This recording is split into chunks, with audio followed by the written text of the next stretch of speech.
Okay, so everyone has like a family member or a friend that smokes cigarettes.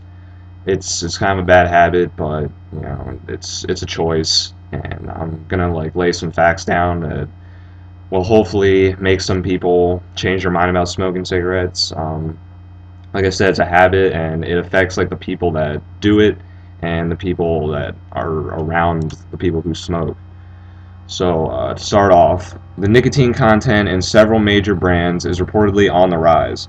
Harvard University and Massachusetts Health Department revealed that between 1997 and 2005, the amount of nicotine in Camel, Newport, and Dorel cigarettes may have increased by as much as 11%. So, it doesn't even take as many cigarettes to like get you addicted.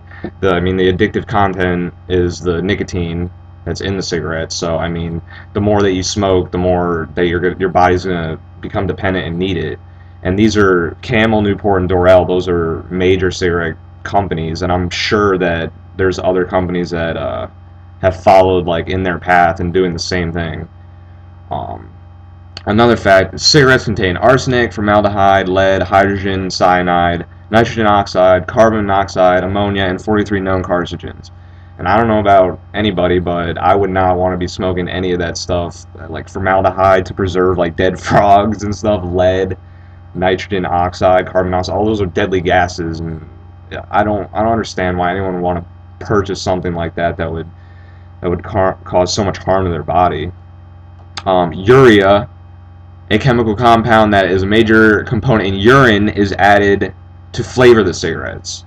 And that fact right there is just disgusting. I mean, I've tried cigarettes before. I mean, most people have, and one thing is the taste. It tastes disgusting. I don't care if it's menthol or full flavor or light or whatever it is. It all tastes typically the same to me, and it's disgusting. And reading this fact is just kind of makes it kind of irks it in my mind that when they're smoking cigarettes and stuff like that, it's just a disgusting habit.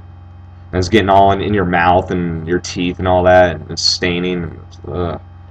Um, let's see. Scientists claim that the average smoker will lose 14 years of their life due to smoking.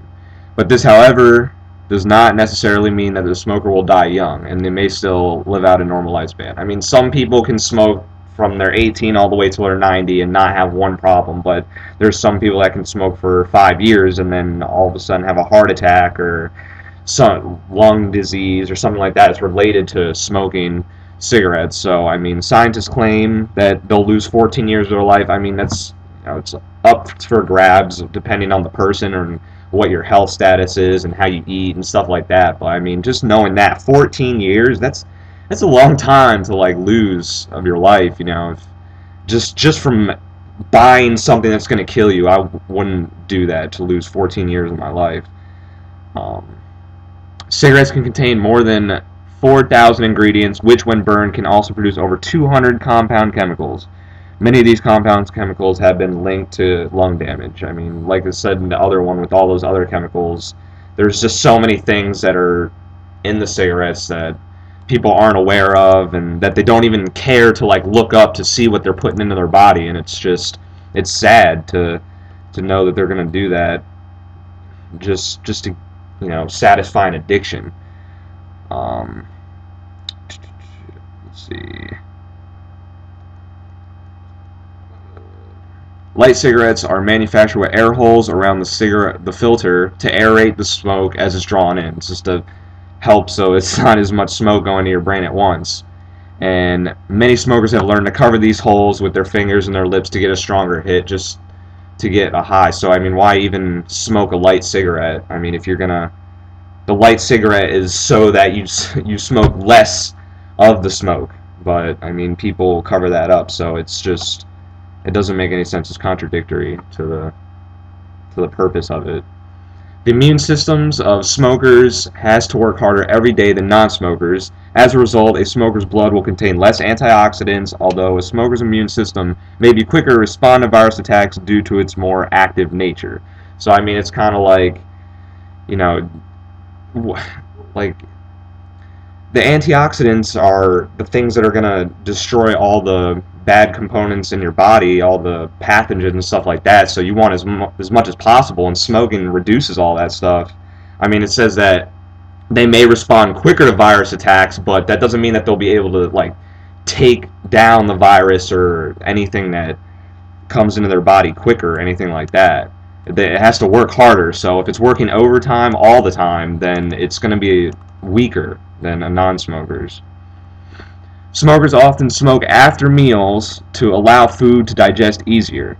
In fact, this works because the body's priority moves away from the digestion of food in favor of protecting the blood cells and flushing toxins from the brain. So even though you just put nutrition into your body, you just put something else that's like a carcinogen with all those 4,000 ingredients and things like that, and your body reacts to protect the blood cells and flush the toxins from the brain.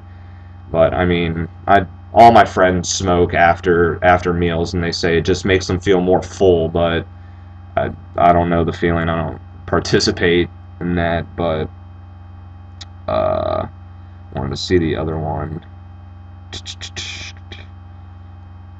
Smokers generally report a variety of after effects such as calmness, relaxation, alertness, stimulation, concentration, and many others. In fact, smoking will produce a different effect in each individual depending on what they expect to get, turning the cigarette into the world's most popular placebo, satisfying the brain's hunger for nicotine being the only relaxing factor. That's what I wanted to point out. My friend always says that it makes him feel relaxed and calm and stuff like that. It's not that the cigarette makes him feel calm and relaxed. It's just the fact that he's itching for the nicotine in his body so that it satisfies the habit by taking another drag of his cigarette. And the smoker will then use these expectations as a means to continue the habit. Oh, I feel relaxed after taking a hit from this. I'm gonna keep doing it. And that's basically it. I mean, there was one that, I mean, the smoker will then use these expectations as a mean to continue the habit. And my friend also says that when smokers look for a high when they smoke, and that's what continues them to do the habit.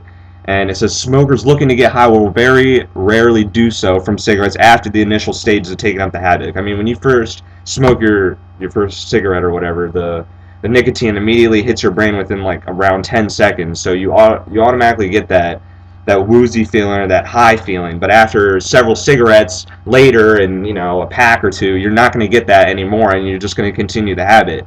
And my friend said that he gets high from the cigarettes, and then that stopped, so he looked to weed to get the high. He said, well, I smoked a cigarette and got this feeling, so what can I do? What will weed get me? And now he smokes cigarettes and weed all the time. So I mean, now it's just like a gateway to another thing that's not as, I mean, weed is not as unhealthy as cigarettes, but still at the same time. But so I mean, I hope these facts like kind of just open eyes up to what the truth is. I mean, smoking's a bad habit and it really hurts the body.